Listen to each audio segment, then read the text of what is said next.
Hi, this is Christy Ryan. Happy holidays. With the holidays, there's all kinds of social events, fun, family get togethers, food, but also there's that dread of weight gain and feeling sluggish and bloated. And so there is a way to get through the holidays being sort of moderate without gaining a lot of weight if you just follow a few tips. So, first of all, tip number one, don't deny yourself completely. So don't say, I love pecan pie. I have it once a year at Christmas time, but I'm going to be focused this year and not have it. Don't do that because you'll end up feeling deprived and mad and angry, and then you'll binge and overeat. So think about the foods that you look forward to the most at holiday time and be sure to have those. But don't take the three jello salads that are there just because. If you don't really like them, no, if you don't love them, don't have them. Have the things that you really look forward to and you enjoy every single crumb of it. So think about, what is that food? I love stuffing and I'm going to have stuffing. And so think about what you really look forward to at holiday time, include it in your meal, but be moderate on the portion and then be selective on the things that you don't care so much about so your total calories don't don't go way overboard and your stomach isn't totally stuffed. Tip number two, be sure to exercise. There have been studies that show that people, if they have a group of people who exercise and a group of people who don't, and all of the groups overeat, the group that exercised actually had a higher metabolic burn during that whole time they were overeating. So you don't have to do an hour necessarily every day during the holidays. Get your short, high intensive spurt of exercise in, but be consistent with it because that will make a huge difference on how you feel, on your motivation, on your resolve, and your calorie burn. Be sure to eat regular meals. I know it's tempting at holiday time to think I'm going to skip breakfast and save up for my big dinner at noon. That kind of rebounds on you because, first of all, you're starving, and so it's hard to make good choices and stop when you're full. Second of all, in your head, you're thinking, well, I didn't have breakfast, and so I have a few calories to spare, so I can overeat at this meal. Have a small breakfast, maybe a higher protein breakfast than normal.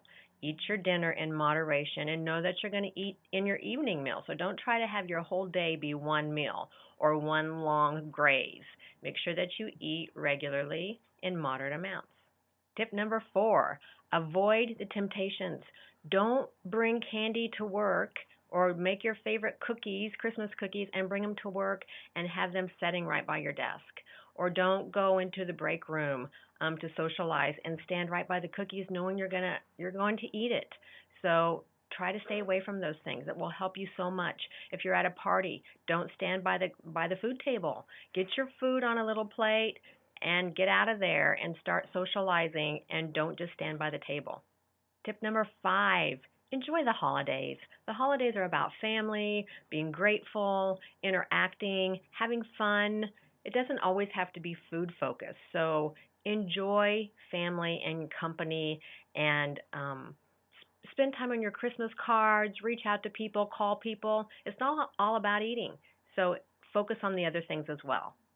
Tip number six, stress less. There's never enough time, money, energy to get through the holiday time.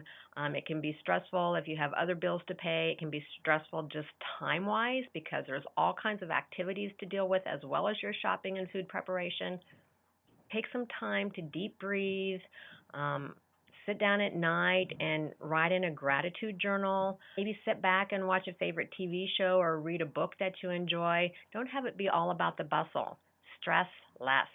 Get your sleep. How hard is that during the holidays? But really, try to get to bed a little bit early. Sleep in when you can. Take a nap, a 15-minute nap here and there. You will be so much calmer, so much less stressed. You will eat better. When we're tired, we don't make good choices. So try to get a little extra sleep if possible.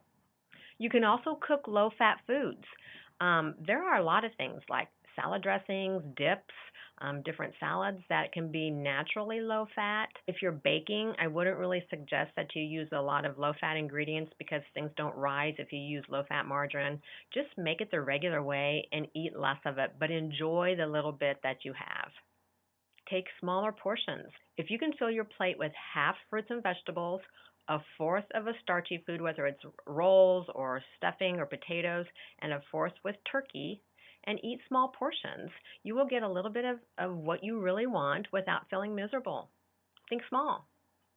And it does help sometimes to start with a smaller plate, as crazy as that sounds. It's kind of a game, you know. People think, well, I'm just trying to psych myself out.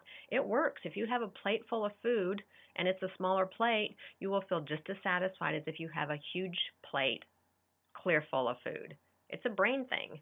Be sure to eat slowly, because when you eat slowly, you feel full sooner. It takes about 20 minutes to feel full, for the message from our stomachs to say, hey, I'm full, stop. So if we snarf it down in 10 minutes, we're going to still feel hungry. We're going to go back for seconds. So take some time, take a drink, put your fork down, interact with your family, take another bite. Try to extend your meal over 20 to 30 minutes, and I bet you won't feel the need to go back. So be sure to stop when you're satisfied. You can eat again in 2 hours. You can go get another snack or a little bit of dessert if you want, but wait, stop when you're full, and then know you can go back later. Watch the alcohol. Alcohol is like a dessert. So every time you have an alcoholic drink, it's like having another piece of cake. So be careful on those calories. Plus, when you drink more, you have less resolve to make better choices. When you drink, you want to eat. And so be moderate.